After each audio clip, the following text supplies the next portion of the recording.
through the vibe.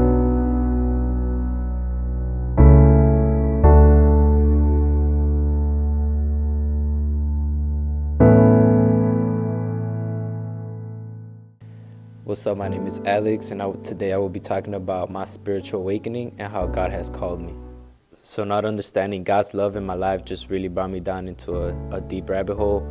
It got me to the point where it got me questioning the meaning of life and my purpose here in this earth. So, I didn't grow up in the perfect household. I only had my mother taking care of me and my brother. So growing up in a one-parent household took a big toll on me emotionally. My mom was not always there for me when I needed her. I felt that neglection from her, and that kind of took a big toll on my mental health. And I started becoming someone. I was pretending to be someone I wasn't, and that led me into going into the wrong path. I hung out with the wrong crowds, the wrong influences, and I ended up taking illegal substances. I fell into the drugs. I fell into alcohol, and it all accumulated into a big impact in my mental health. I was dealing with depression, anxiety, and I didn't know where else to look for. I've been looking everywhere to try to find that peace and love that my heart was longing for. And it wasn't until I got tired of it all and I decided to cry out to God.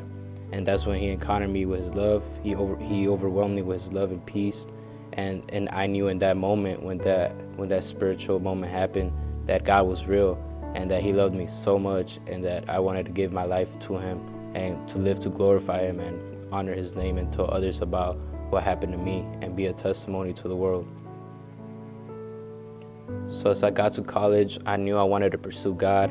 In my first year of college, I was not walking completely with God, but through a series of trials and tribulations and testing of my faith, God was able to carry me through to bring me into a special calling that I said yes to God, which was to preach the gospel, preach the good news of Jesus Christ and His love for all of us in this world. And that led me to want to continue growing spiritually and wanting to proclaim the good news, the love that God has shown me, and become that influence to those who don't know about this good news. And I went on a missions trip to Cuba, where I was able to preach the gospel to many families who were thirsting and longing for truth, for love, acceptance in a country where they struggle financially, when they struggle emotionally. And I was able to preach the gospel, and Jesus was able to touch their hearts through me and used me to be able to talk about the truth, talk about the love that He has to offer, which is salvation and a relationship with God.